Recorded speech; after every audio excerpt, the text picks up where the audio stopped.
자, 여러분 안녕하세요. 자, 수업 시작하도록 하겠습니다. 자, 우리 지난 시간에 이어서요. 이쪽에 그 정보경제학 파트를 보도록 할게요. 챕터 8장 이렇게 돼 있죠. 자, 챕터 8장 정보경제학 이렇게 돼 있어요. 정보경제학. 자, 우리가 이제 지난번에 말씀드린 것처럼 이 정보가 사실은 어떻게 보면 이제 하나의 경제제라고 합니다. 그러니까 정보를 얻는데도 사실은 대가를 치러야 하거든요. 그래서 경제제다 이런 표현을 쓰게 되고요. 또 두 번째는 그렇죠. 요게 정보가 있냐 없냐라기보다는 비대칭 정보 하에서의 어떤 선택 그거를 좀 보셔야 돼요. 그래서 비대칭 정보 하에서의 우리가 이제 선택 문제에 대해서 우리가 다루게 됩니다.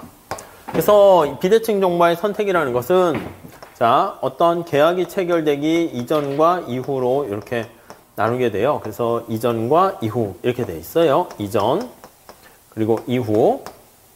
이전에 발생하는 게 이제 숨겨져 있는 특성 때문에 발생하는 우리가 역선택의 문제다. 이렇게 얘기합니다. 역선택이요. 그래서 우선 첫 번째 이 역선택에 대한 그 해결 방안 같은 사례를요. 거기 하나하나씩 보도록 할게요.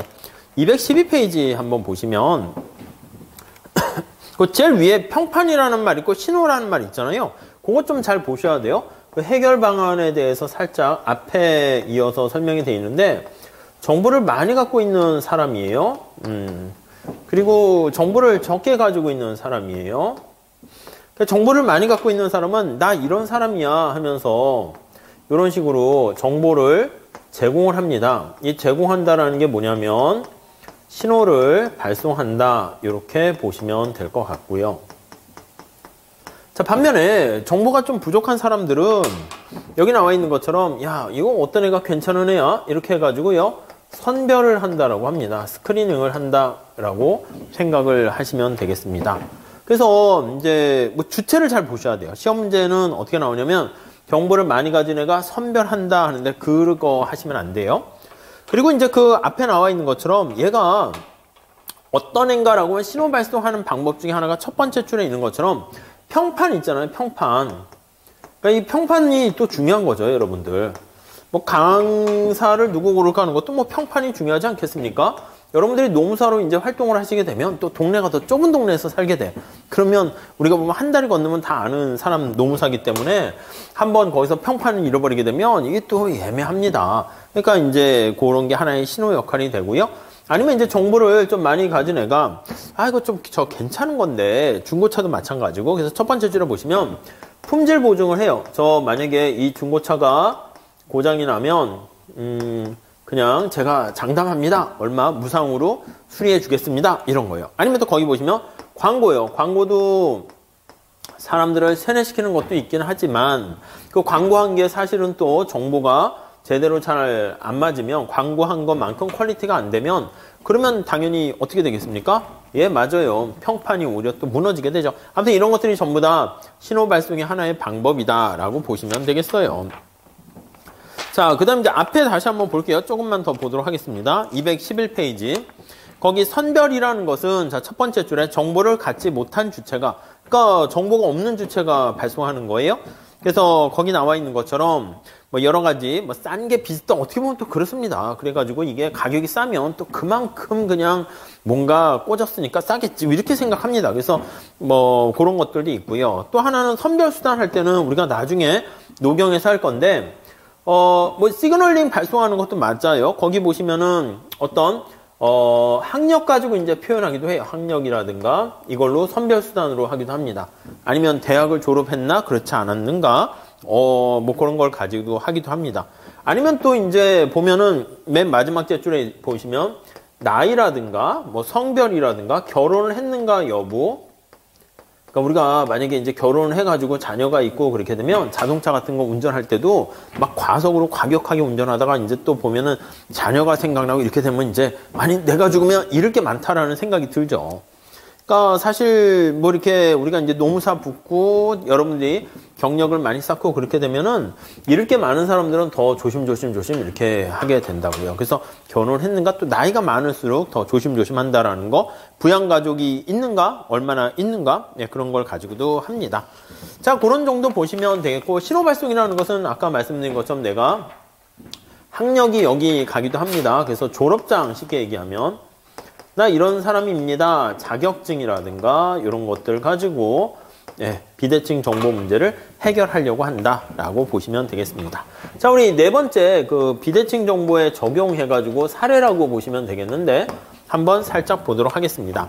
거기 첫 번째 줄에 보시면 중고차 시장 가지고 비대칭 정보에 대한 연구를 했습니다. 에컬로프라는 사람과 마이클 스펜스라는 학자가 스티글리즈와 같이 이제 노벨상을 받게 돼요. 그래서 첫 번째 중고차 시장의 사례를 한번 볼게요. 중고차 시장의 사례, 중고차 시장 사례를 한번 보도록 합시다. 자, 우선 첫 번째 줄 보시면 뭐 2013년산의 소나타 자동차 지난번에 말씀드린 거 있습니다. 네, 그래서 여기다 살짝만 할게요.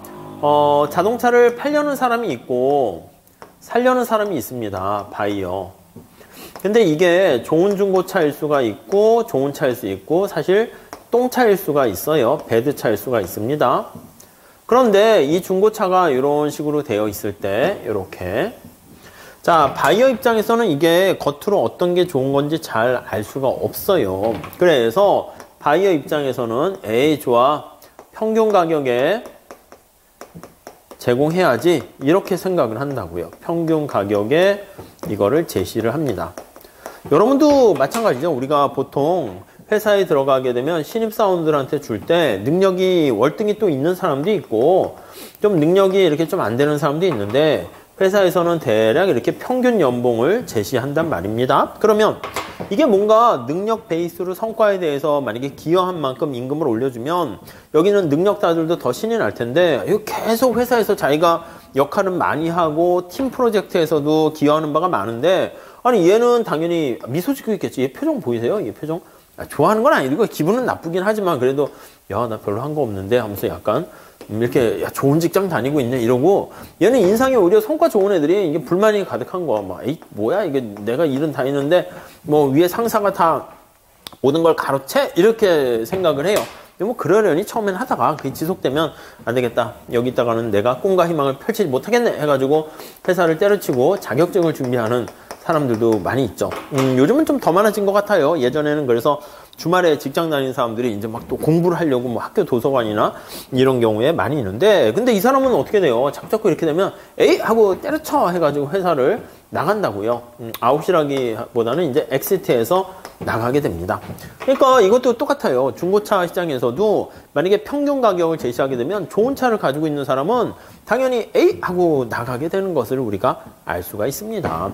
그럼 여기 어떻게 돼? 그래서 임금을 이렇게 준다. 만약에 연봉을 4천을 준다라고 하면은 4천보다 월등히 높은 능력을 보유한 사람들은 다 나가게 되고요.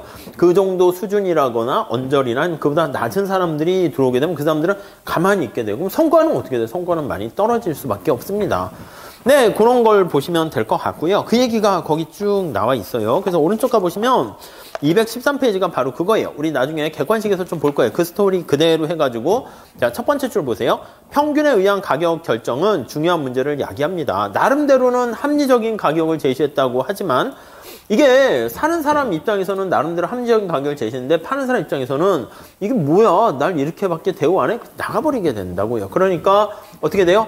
네, 시장 자체가 위축돼요. 그래서 시장이 위축되거나 아니면 붕괴가 됩니다. 붕괴가 된다라는 거 알 수가 있게 됩니다. 자, 그러면 원래 좋은 차가 있었으면은 우리가 그 좋은 차를 가지고 있는 사람들도 서로 거래를 잘 할 텐데 거기 보시면 첫 번째 단락 마지막 줄에 이렇게 시장이 붕괴가 되면 이것도 하나의 비효율성이 야기된다라는 것을 알 수가 있겠습니다. 여기까지 좀 잘 보시면 되겠어요.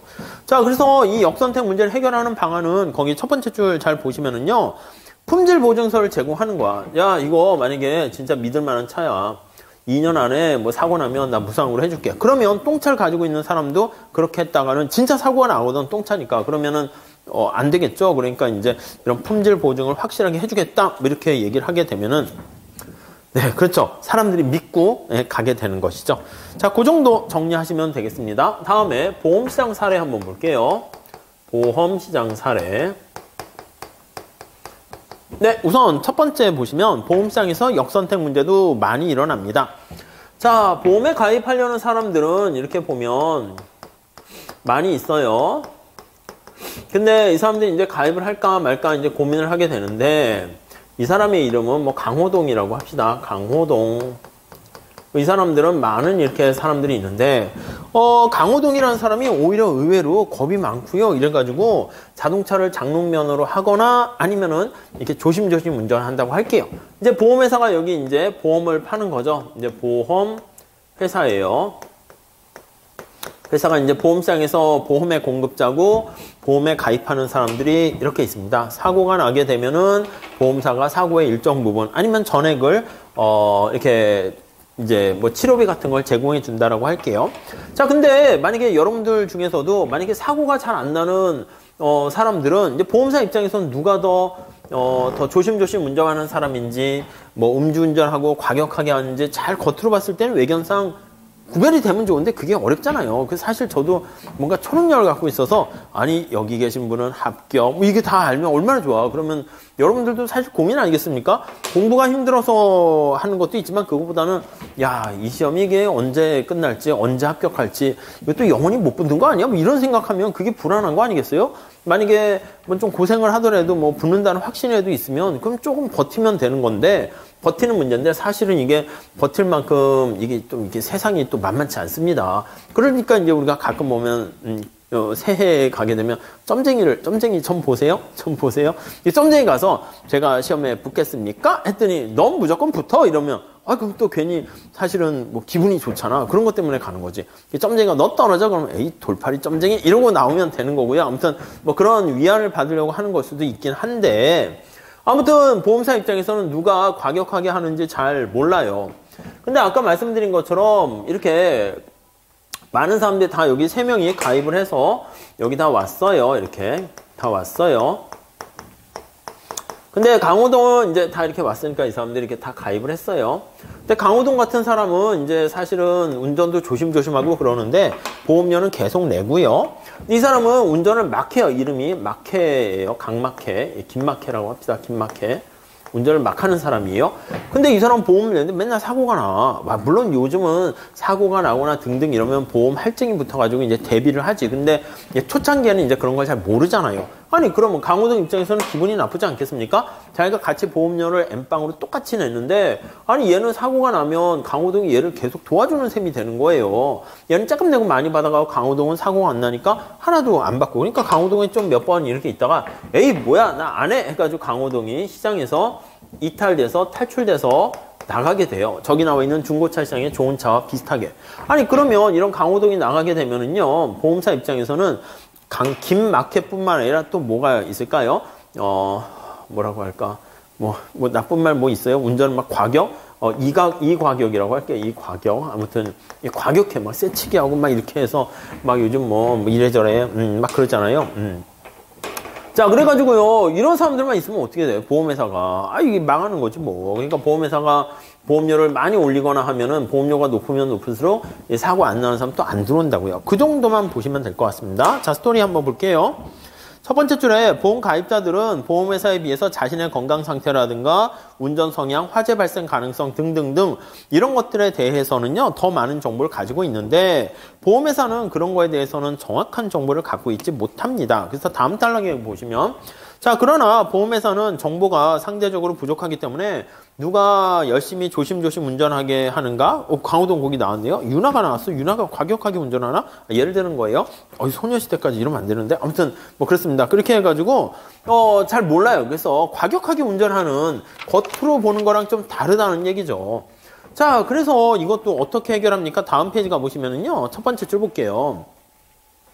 요즘은 이제 보험회사가 역선택 문제를 해결하기 위해서 많은 노력을 하게 되고요. 첫 번째는 혈액 검사를 하기도 하고 의료기억 과거에 사고 난 게 있는가, 운전 사고 기록 이런 걸 다 보면서 하겠죠. 그리고 규칙이나 범칙금을 낸 적이 있는가 등등등. 또요. 우리가 이제 25세 이상의 남자 같은 경우에는 남성 호르몬 중에서 테스토스테론이 이렇게 나와가지고 좀 과격하게 하는 그런 본능적인 그런 게 있나 봐요. 그러다 보니까 사고 발생 위험이 훨씬 높으니까 나이 같은 걸 통해 가지고 약간 뭐 그것도 통계치로 어느 정도 쌓이긴 하겠죠. 네, 그래가지고 좀 더 사고가 안 날 사람과 사고 나는 사람과 이렇게 구별해 가지고 차별을 하게 된다라고 보시면 되겠습니다.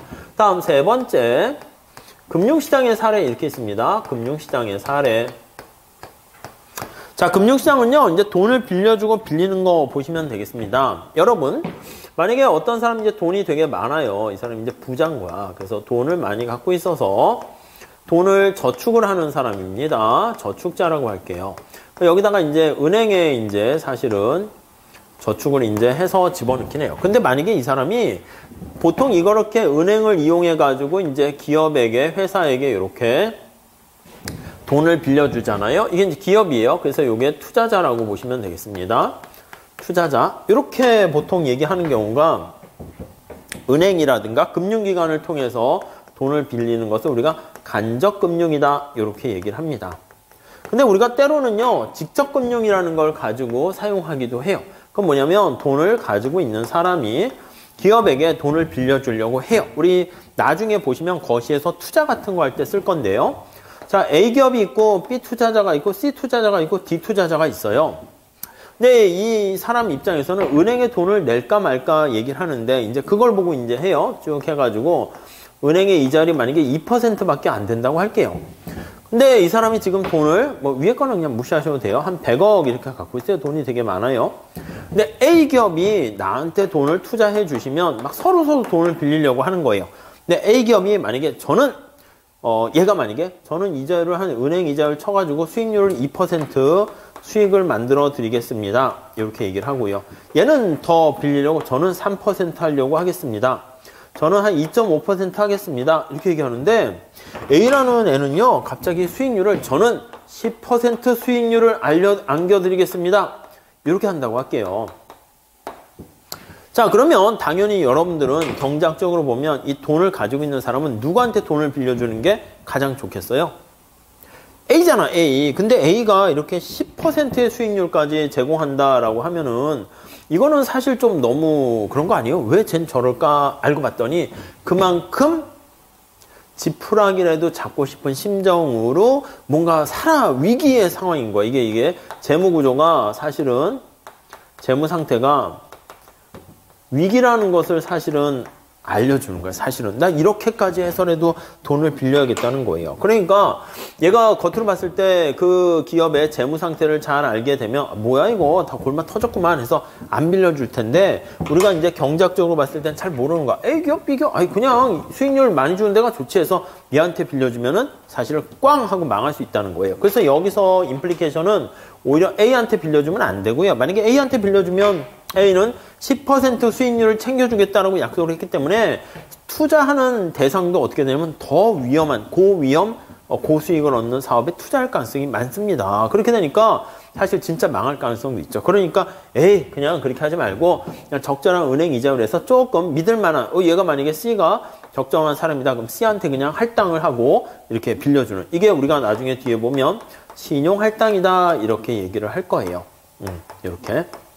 자, 그 스토리가 거기 쭉 나와 있는데요. 그냥 가볍게 지금 얘기한 걸로 보시면 될 것 같습니다. 그래서 거기 보시면 비대칭 정보 하에서 그러다 보니까 우리가 여러분 개인이 돈을 빌리거나 법인이 아니라 아니면 중소기업이 돈을 빌리거나 은행이 만약에 이제 그 역할을 하는 거죠. 그러니까 사실은 개인이 직접 이렇게 돈을 빌리는 것을 직접 거래하는 금융이다 이렇게 얘기를 할 수가 있는데요.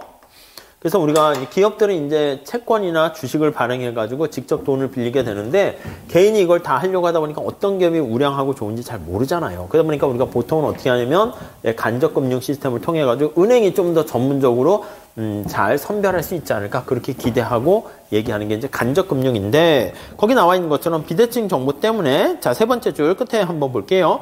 기업이 주식과 채권을 구입하려고 하는데 비대칭 정보 가지고 이것도 설명할 수 있습니다. 그래서 우리가 큰 대기업 삼성에서 돈 빌린다 하면은 잘 빌려주겠지. 왜냐면 삼성이 망할 가능성은 엄청 희박하기 때문에 그냥 오히려 낮은 금리에 저금리에 돈을 빌려줘요. 그래서 우리가 여러분도 보면은 뭐 이렇게 시험에 붙어서 합격하면 뭐 마이너스 통장 막 이렇게 막 그냥 뚫으라고 막 이렇게 막 뭐 이렇게 설명회 하는 데에서도 막 이렇게 다 이렇게 사람들이 기업체에서 와 있대요. 그러면 왜요? 아, 자격증 없는 사람보다 있는 사람이면 훨씬 더 이렇게 신용 상태가 더 좋지 않을까 해가지고 더 저리에 마이너스 통장까지 그렇게 신용 대출을 해준다라고 보시면 되겠습니다.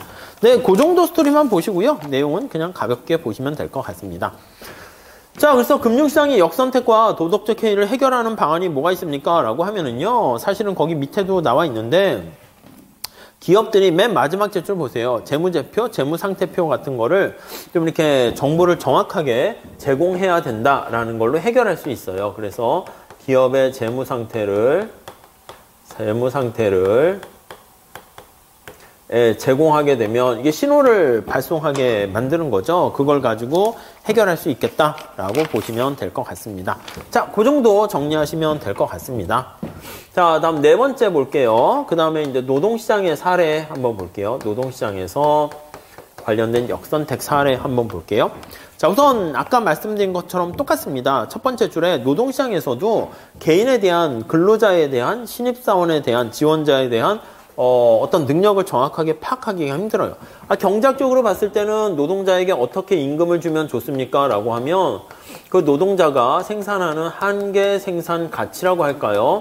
생산 가치에 이거랑 임금을 이렇게 맞춰서 주는 게 제일 좋단 말이에요. 아, 그래서 능력이 있는 사람한테는 높은 임금을 주고요.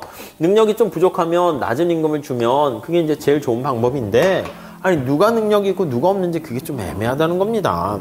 자, 그래서요, 보통 거기 보시면 교육과이라는 말 있죠? 교육 수준 가지고 활용하는 게 하나의 방법이 되겠고요. 다음 두 번째, 아니, 또 취업을 했어. 취업을 한 다음에 두 번째 달락은 도덕적 해이 문제도 빠지게 돼요. 아니, 노동자가 열심히 하면 좋은데 또 열심히 안 하게 됩니다. 그래서 거기 보시면 주인 대리 문제라고 얘기를 해요. 그래서 우리가 흔히 얘기할 때 보면은 주인이 본인이라고도 합니다. 본인 대리 문제가 이게 도덕적 해이에서 또 발생하게 됩니다. 대리기사 생각하시면 돼요. 대리기사 생각하시면, 아니, 우리가 술을 마셔가지고, 아이고, 나 운전하면 안 되는구나 해서 대리기사를 불렀어요.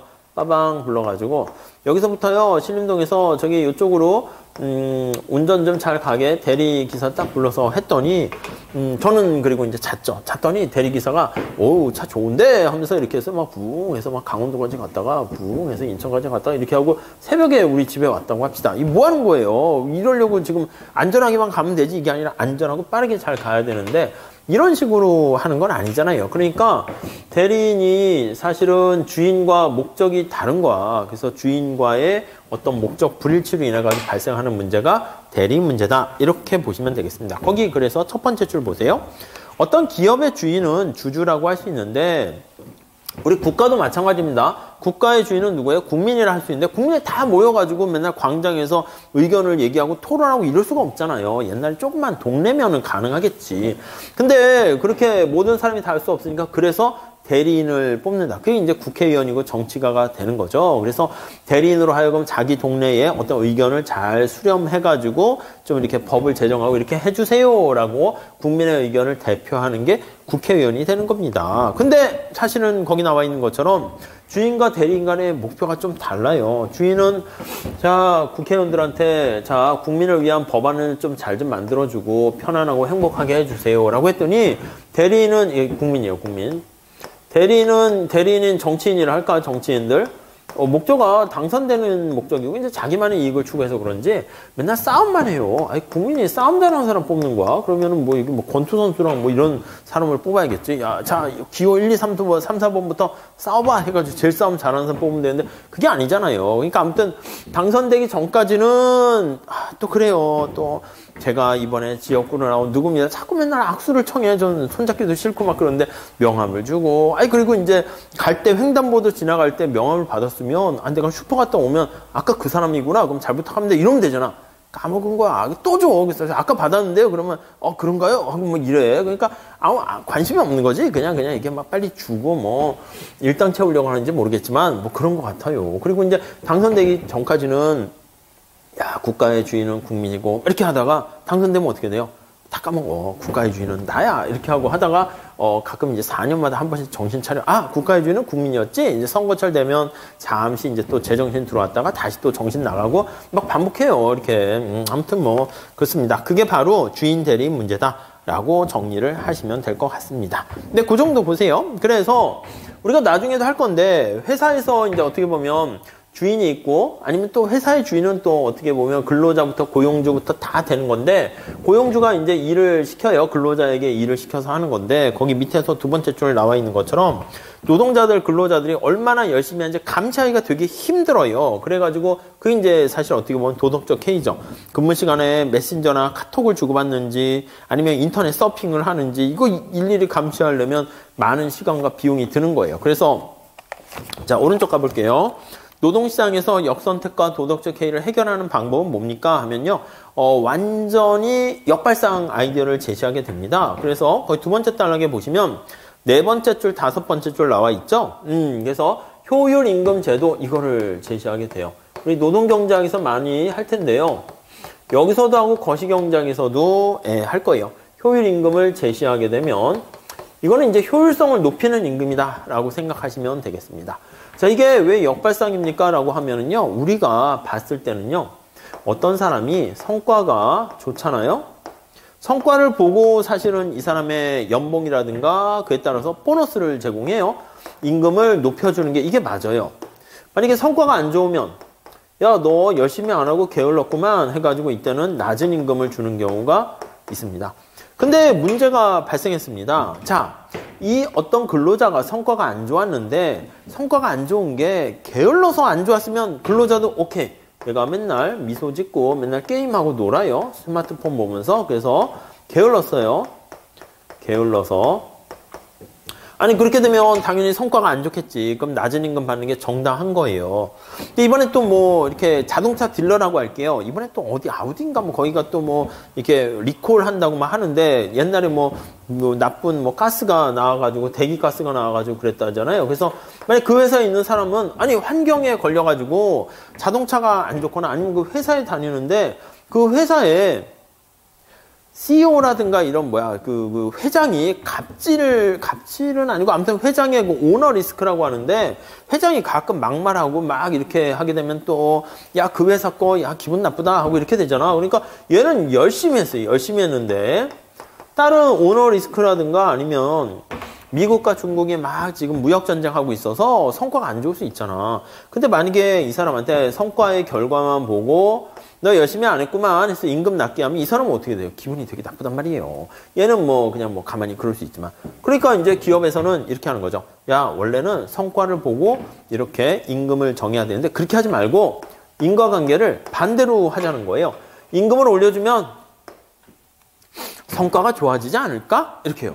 임금을 조금 주면 그러면 일할 맛이 안 나는 거야. 그래서 뭐 주는 만큼 나 일할래. 이렇게 되는 거니까 요걸 이렇게 거꾸로 하자라는 게 바로 그게 효율임금이야. 그러니까 효율임금은 이 사람으로 하여금 평균 생산성을 높일 수 있는 근데 전제 조건이 뭐다?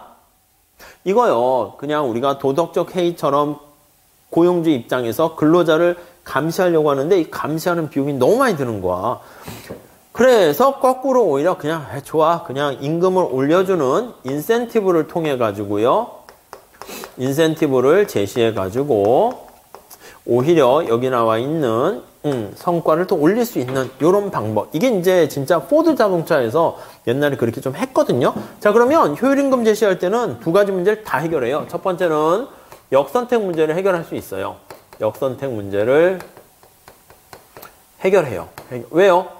아니, 딴 데보다 연봉이 좋으면 여러분들 어떻게 됩니까? 사실은 연봉이 좋으면 많은 사람들이 몰려들 것이고 그럼 경쟁도 치열하게 되니까 만약에 자기가 떨어질 것 같거나 그런 사람은 아예 지원 자체를 안 해요. 우리가 보통 뭐 그냥 뭐 뭐라고 할까 들어가기 힘든 뭐 금감원이나 뭐 한국은행 경제학과에서는 뭐 그런 데가 이제 좀 들어가기 힘들다고 하는데 그런데 이렇게 할 때는 보통 나는 뭐 이렇게 좀 하면 할 수 있어 하는 친구들이 준비하는 거지 공부도 잘 안 하고 뭐 경제학 뭐 학점도 안 좋고 이런 친구들은 아예 준비 자체를 하지 않거든요. 그러니까 여기 임금이 높다라고 하면 우수한 인재들만 들어오게 되니까 누가 약간 구차고 똥찬지 뭐 그렇게 아니면 누가 열심히 하는지 게을리게 하는지 누가 능력 있는지 없는지를 사실 분간하는데 좀 많은 이렇게 수고로움을 덜어낼 수가 있고요. 또 하나는 도덕적 해이도 해결할 수 있습니다. 도덕적 해이의 문제도 해결할 수 있다. 이렇게 보시면 되겠습니다. 자, 도덕적 해이라는 게 뭐예요? 도덕적으로 정신 상태가 나태해지는 건데 내가 여기서 만약에 잘렸어. 그러면 다른 회사를 이게 뭐 갈 수는 있겠지만 가기가 힘들단 말이야. 이 정도 급이 되는. 그러니까 내가 만약에 삼성에 들어갔다 합시다. 뭐 현대에 들어갔다 합시다. 현대자동차. 그러면 연봉도 딴 데보다 좋고 뭔가 복지 수준도 잘 돼 있고 근데 거기서 내가 만약에 나태하게 일을 했다가 잘려버렸어. 그러면 그렇게 돈 어떻게 보면 직장을 구하기가 좀 어려울 수 있잖아요. 그렇게 되니까 그냥 안 잘리려고 그냥 노력을 하게 되는 거예요. 그래서 더 열심히 해서 두 문제를 다 해결할 수 있다라고 보시면 될 것 같습니다. 아셨죠? 그 정도만 정리하시면 되겠습니다. 자, 그 다음에 이제 디지털 경제랑 정보제 이렇게 나와 있는데, 요거는 우선 넘어갈게요. 이것도 사실 되게 뭐 그냥 기본적인 경제학에서는 할 수도 있는데, 사실 정보제 관련해가지고요. 근데 우리 노무사 시험에서는 조금 나오긴 그래요. 그래서 뒤에 뭐 번들링 해가지고 사실은 독점에 우리 끼워 팔기 그런 것 때문에 좀 넣으려고 했는데, 그냥 좀 빼고요. 그리고 225페이지에도 가보시면은 그 선발자의 이점과 승자 독식 현상이라 해가지고 위너가 모든 걸 다 가져가는 시대가 되는 뭐 그런 것 이제 사실 어떻게 보면 디지털 경제랑 관련돼 있어요. 그래서 옛날 전통적인 사회에서는 이제 그 지역마다 아니면 그 나름대로 에어리어의 고객층을 가지고 있는데 디지털 경제에서는 특성상 그냥 위너가 싹 해가지고 다 갖게 되는. 그래서 그림이 226페이지에도 보시면 그 경쟁 영역에서 뭐 51%와 뭐 50에서 왔다 갔다 하다가 승자가 되면 모든 걸 확 가져가게 되는 그런 특성을 갖게 되는 재밌는 시장이 어떻게 보면 디지털 경제 시장인데 지금 모든 뭐 이런 것들이 다 비슷하게 돼가지고 꼭 이것만 그런 게 아니라겠죠. 뭐 음악이나 BTS가 다 싹쓸이 하는 거 봐요. 그리고 뭐 강의도 그렇죠. 강의도 보면 이제 뭐 한 강사에게 쏠리면 그냥 다 확 이렇게 쏠리는 거니까 뭐 다른 강사들은 아마 배고파가지고 아이고 힘들어 아이고 힘들어 저도 아이고 배고파 밥도 밥 먹었어요 그래도 아무튼 뭐 그렇게 된다고요. 그러니까 이게 얼마나 그렇게 돼요. 그 뭐 배우도 그렇고 가수도 그렇고 다 그래. 기업도 그렇고요. 기업도 그냥 가진 사람들은 더 갖게 되고 아닌 사람들은 못 갖게 되고 이렇게 되는데 아무튼 뭐 쉽진 않습니다. 그걸 좀 더불어 다 같이 좀 잘 살면 좋은데 뭐 쉽지 않죠 뭐. 정부가 어떤 정책으로 뭐 하나 확 해결을 할 수 있는 것도 아니고 좀 애매해요. 그래서 새로운 패러다임이 확 바뀌는 상황이긴 한데 사람들의 의식 수준도 또 애매하고 뭐 등등등 그래요. 아무튼 그렇습니다. 자, 그 다음에 한번 보도록 하겠습니다. 우리 행동경제학 한번 볼게요. 저는 자꾸 이렇게 그 노동자들이 뭐 일하는 사람들이 자꾸 없어지는 게 좀 저는 뭐 별로 좋지는 않아요. 제가 요 오전에 다른데 어디 학원 강의하는데 거기는 커피숍을 학원에서도 이렇게 운영하는데 보통은 이제 커피 이거 하시는 분이 있어가지고 제가 가면 띵동댕 누르면 가가지고 이렇게 해서 이름 쓰고 카페 라떼 이런 거 하나 받아서 먹고 뭐 등등등 이렇게 했는데 최저임금이 올라가서 그런지 모르겠는데 다 그 사람들 잘렸어. 그동안 그래도 2년 동안 이렇게 봤었던 분이 잘리고 로봇가 거기 딱 있는 거야. 아침에 가봤더니 간만에. 근데 로봇가 있는데 로봇가 우선 첫 번째는 띵동댕 저는 이렇게 지문 거기 직원이 아니니까 지문이 안 되거든요. 그래가지고 띵동댕 하면 사람이 아이고 강사분 오셨네 해가지고 열어줬는데 로봇가 아직 저를 모르는 거죠. 그래가지고 안 열어줘. 그래가지고 뭐야 해가지고 사람이 없는 거야. 근데 거기 사람 띠익 하면 들어가야 되는데 그러면 아직 저도 이용을 해보지 않았는데 그냥 버튼 누르고 카페라떼 이렇게 하면 로봇가 찍 해서 커피를 이렇게 내주나 봐. 아무튼 첨단이긴 하죠. 근데 아무튼 그래요. 근데 사실은 뭐 그런 식으로 다 이렇게 바뀌어버리게 되는 거니까 앞으로 뭐 그렇게 될 수는 있긴 하겠지만은 차차 큰일 났습니다. 로봇가 자꾸 다 하게 되면 뭐 로봇보다 생산성이 더 뛰어날 수 있겠어요. 이 강사들도 잘릴 것 같아. 저도 이제 무슨 로봇 AI가 나와서 자 노동경제학의 출제 경향과 노동경제학 각 학교 출제 교수님들도 네트워크 막 돌릴 거 아니야. 믹 돌려가지고 어느 학교에 어느 교수님 들어간지를 다 이렇게 파악해가지고 그분이 쓴 논문이라든가 이걸 다 분석해가지고 어떤 게 출제될지 이걸 확률로 해가지고 A급 이렇게 하고 쫙 해. 그리고 로봇가 차라락 자, 최고 답안은 제가 뭐 이렇게 쫙 해서 그 교수님 출제위원 교수님 성향에 맞춰가지고 이렇게 해서 다 제공해. 제가 이길 수 있겠어요? 저 일자리 잃게 되는 거지 뭐. 그러면 뭐 아무튼 그렇게 됩니다. 다 그렇겠죠. 글쎄, 그러면 노무사도 여러분들과 로봇이랑 대결해야 되는 거 아니야? 나중에? 그러니까 노무법인이 있는데, 야, 그 노무사 자격증을 로봇도 시험 볼 자격을, 우리 법인도 그렇잖아. 법인격을 부여하는 거니까 로봇에게도 인격을 부여해라. 막 거의 사람과 비슷하게 있으면 로봇도 여기서 쫙 있는데 IQ가 여러분들은 뭐 한 150, 130, 120 이렇게 되는 상황인데 로봇은 IQ가 400도 아니고 4만이야. 어떻게 이겨? 알파고인데. 그러니까 책 한 권 암기하기 힘들어가지고, 경조 힘들어. 이 알파고는 그 책 10권이 그냥 다 들어가 있는 거야. 못 이기지 뭐. 출제도 사람이 하면 안 되겠네. 출제도 이제 교수님이 하면 안 되고 이제 알파고가 출제하고 뭐 그러니까 이게 로봇의 그 싸움이 되니까 아무튼 그때는 사람도 변하겠지 이제. 뇌에다가 반도체 칩을 심어가지고 야 나는 경조가 좀 IQ가 지금 돈이 없어서 반도체 칩이 좀 싼 걸 넣어서 IQ가 400밖에 안 돼. 그래서 허경영 수준밖에 안 되니까 나 이렇게 좀 비싼 반도체 칩을 심어야겠어. 그럼 IQ 딱 옆에 사람 1000만 원짜리 딱 하면 IQ 1000 이렇게 되면 그러면 이제 출제위원은 더 비싼 거야. 이제 국가에서 아이고 교수님 IQ가 한 300 가지고 이 학생들을 어떻게 할 수 있겠습니까? 국가에서 출제위원 교수님들한테는 반도체 칩 IQ 한 10,000 되는 사람 그 IQ 칩을 씹어가지고 문제 내고 아무튼 산으로 가는 시대가 되지 않을까 해요. 아무튼 잘 모르겠어요. 아무튼 그래서 자 챕터 9장 행동경제학 한번 볼게요. 자, 이거는 시험 문제는 아닌데, 글쎄요. 아니라는 건 뭐냐? 한 번도 나온 적은 없는데, 다른 시험에서는 출제가 되긴 합니다. 그러니까 무슨 뭐, 회계사나 간평사나 공무원 시험 볼 때는 살짝 이거 맛보기는 해야 돼가지고 하는데, 우리 시험은 아닙니다. 근데 뭐, 아예 모르면 좀 그러니까 살짝만 볼게요. 자, 우선 첫 번째 단락에, 내용은 보진 마세요. 우리가 이제 사람이 거기 보시면 이제 경제학적으로 합리적인 인간이라기보다는 사람들의 행동을 보는 거예요. 근데 비합리적인 인간이 많아요. 그래서 약간 감정적인 경우가 많죠. 그래서 비합리적인 인간을 대상으로 하는 거예요. 약간 감정적인 그런 쪽으로 갑니다. 그래서 맨 마지막 줄에 가보시면 행동경제학을 이제 심리학과 경제학이 접목되는 거예요. 인간하면 이제 심리학하고 심리학과 경제학의 접목. 그러니까 우리가 이제 사실 창의적이다라는 것도 사실은 그래요. 제 생각에는. 아니 뭐 기업체에서 대학에서 창의적인 인간을 양성해야지. 아니 뭐 자기네들은 창의적이야? 기업체에 있는 사람은 똑같이 뭐 엄한 교육 받아가지고 회사 들어간 거 아니야? 먼저 태어나서 먼저 들어갔는데 창의적인 인재를 뽑는다고 하는데 기업체에 있는 인사 담당이나 회사에 있는 사람도 창의적이지 않은 것 같고. 근데 아무튼 창의적이라는 게 완전 맨땅에 그건 아니고, 기존의 경제학이 이제 수학을 많이 썼으면, 이제 이게 경제학하고 심리학하고 이제 접목이 되는 거죠. 그래서 경제학과 심리학, 경제학과 법학도 벌써 많이 접목되죠. 법경제학 이런 것도 많이 있으니까, 경제와 정치 뭐 이렇게 해가지고 섞는 겁니다. 경제와 수학은 많이 됐고, 경제와 뭐 진화론, 생물학, 이렇게도 할 수 있고, 뭐 아무튼 그렇게 볼 수 있는데, 아무튼 심리학과 많이 연결이 돼 있다라고 보시면 될 것 같습니다. 자, 232페이지에 가보시면, 자, 상식선상에서 이 휴리스틱이라는 말 하나만 좀 한번 봐두시죠. 휴리스틱. 거기 보시면 휴리스틱이라는 것은 그냥 주먹구구식으로 하는 거야. 그냥 탁 보고 왠지 이걸 것 같은 느낌 있잖아요. 그런 것들을 휴리스틱이라고 그래요. 아니 거기 실험 1 한번 볼게요. 린다는 31살의 독신 여성으로 혼자 살고 있는데 지적이고 개방적인 성격을 지녔대요. 대학에서 철학을 전공했고 학생 시절 약자와 사회정의를 위해서 활동했으며 반원자력 운동에도 참여한 적이 있다. 자, 이런 제시된 프로필을 보고 린다는 어떤 사람이 이게? 라고 하면 여성운동을 하고 있는 은행 직원이다. 은행 직원이다.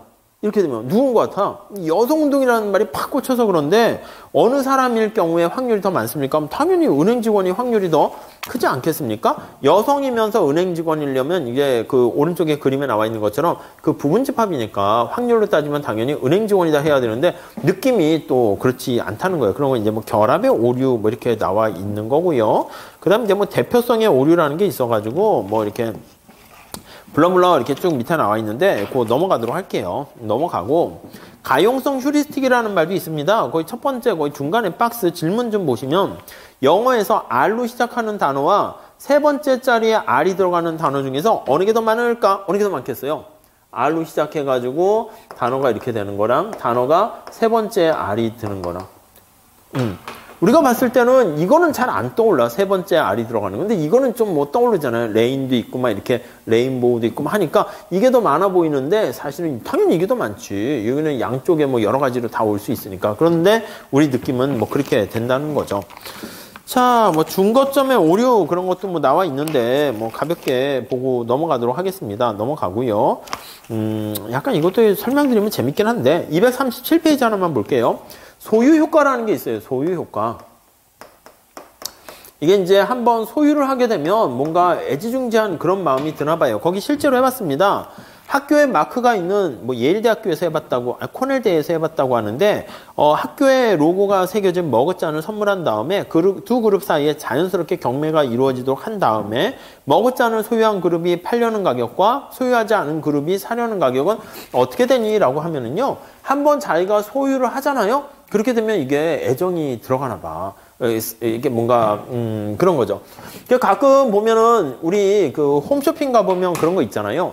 진짜 저도 보니까 여러분 이거를 등록만 하시고 한번 써보시다가 마음에 들지 않으면 2주일 내에 뭐 무조건 묻지도 않고 환불해 드리겠습니다. 뭐 이렇게 옛날에 어떤 골프채를 이렇게 어떻게 가다 봤는데 이 드라이버를 무조건 뭐 한 달 정도 써보시고 마음에 안 들면 가져오래. 그래서 아는 사람이 이거 진짜 막 써도 돼요. 그러니까 써도 된대. 가져가서 막 썼어. 그리고 바꿔주세요. 이렇게 했더니 바꿔주더라고. 근데 당황했겠지. 보통 사람들 같으면 아주 문제가 제품이 좋지 않거나 하자가 없으면 웬만한 사람이면은 다 걔네들이 바보예요. 이윤극 대화를 하면서 다 통계를 돌려봤겠지. 저렇게 또 바꿔주세요 하는 정신 나간 사람도 있지만 대부분 사람들은 나쁘지 않네. 그냥 쓴단 말이에요. 홈쇼핑에서도 자, 이 노트북, 컴퓨터 이거 설치하신 다음에 써봐서 마음에 안 들면 그냥 다 이거 회수 비용까지 부담 안 하셔도 됩니다. 이렇게 하는데 대부분 설치해보고 그렇게 나쁘지 않으면 그냥 보통 사용한다고요. 그런 게 이제 소유 효과예요. 자기가 한번 소유해서 뭔가 애정을 쏟아보면 그 진정한 소유 이전의 가치보다 더 높게 평가를 하는 거예요. 그래서 여러분들은 사실 이 프라임에서 되게 아끼는 그 수강생과 무조건 합격을 시켜야 되는 그런 거라니까. 그러니까 아직 프라임이 힘이 없잖아. 근데 와가지고 열심히 믿고 뭐 이렇게 해 주는 거니까. 그러니까 사실 우리나라에 보면은 미국으로 유학을 많이 가다 보니까 이제 거기서 생활하면 미국이 또 좋은 것도 있고 나쁜 것도 있지만 왠지 느낌이 그냥 우리나라에도 보면 중국 친구들 아니면 일본 친구들 막 있잖아요. 보면 저도 지난 학기 일본 친구들도 몇 명 와서 수업 듣고 물론 학점은 다 이렇게 거의 D 이렇게 뭐 우리나라 말을 못 해가지고 중국 친구들도 다 그렇긴 한데 그래도 나름대로 여기 뭐 한국에 와가지고 공부를 했으면 뭐 나쁜 감정도 있겠지만 자기가 그래도 한 이렇게 있었던 자기의 삶의 일부 한 1, 2년간 이렇게 있었기 때문에 느낌이 그래도 좀 좋게 된다고. 그러니까 그런 친구들은 좀 잘 좀 해주면 그 나라 가가지고 또 약간 지한파라고 할까? 우리나라를 옹호하는 그런 사람이 될 수 있겠죠. 그러니까 좀 그게 약간 소유 효과랑 비슷한 거예요. 아니, 경제학적으로 보면 이런 게 어딨어. 마음에 흔들리는 게 아니라 딱 비용, 편익, 분석 이렇게 해야 되지. 냉철한 로봇같이. 로봇 그러니까 아까 얘기했잖아. 띵동댕 해도 쟤는 뭐야? 절대 본 적이 없는. 사람이면 띵동댕 하면 누구시죠? 하고 이제 우선 오게 한 다음에 뭐 이렇게 잡상인인가 보다. 그럼 나가세요 하고 여기 강사분이구나. 그러면 커피 이렇게 주고 그럴 수 있을 텐데 아무튼 그렇습니다. 자, 그 정도만 봐주시고요. 그 다음에 심적 회계장부요. 이게 머릿속에 이 사람의 머리 구조라고 할게요. 이게 사람 눈을 못 그려가지고 이거 외계인 같이 됐네. 아무튼 이렇게 있습니다. 이렇게 있는데 여기에 이제 돈이 이렇게 있는 거야. 이게 술 마실 돈 이렇게 오늘 불금이네 해가지고 술 마실 돈이 있고 학원비는 이렇게 조금 있어. 학원비. 근데 이 사람이 이제 50만 원을 쓴다 합시다. 근데 딱 있을 때 학원비는 한 20만 원 할당하고 술 마실 돈 30만 원 이렇게 할당을 했어요. 근데 우리가 봤을 때는요, 딱 봐서, 아이고, 내가 학원 등록하려고 했는데 20만 원을 분실했어요. 우리가 이제 봤을 때는 학원비나 술 마실 돈이나 뭐 거기에 이름 써 있습니까? 그냥 그 돈이 그 돈 50만 원 중에서 자기가 얼탱이 할당하는 건데 술 마실 돈에 할당되고 마음속에 학원비 할당되면 학원비 20만 원 날라갔으면 학원 등록을 안 듣고 그냥 차라리 독학하지 하고 술 마실 돈은 그냥 계속 그러니까 거기 보시면 심적 회계 장부라는 건 바로 뭐냐면 거기 실험 1 한번 보세요. 뮤지컬을 보기 위해서 5만 원 주고 티켓을 미리 사뒀는데 극장 입구에서 티켓을 분실했어. 이제 다시 발급을 못 받는다 할게요. 그럼 원래는 뮤지컬을 봤을 때 우리가 생각할 때 이게 매몰 비용과 똑같은 건데 그걸 잊어버리고 뮤지컬을 봤을 때 얻게 되는 편익이 크면 다시 끊는 게 맞거든요.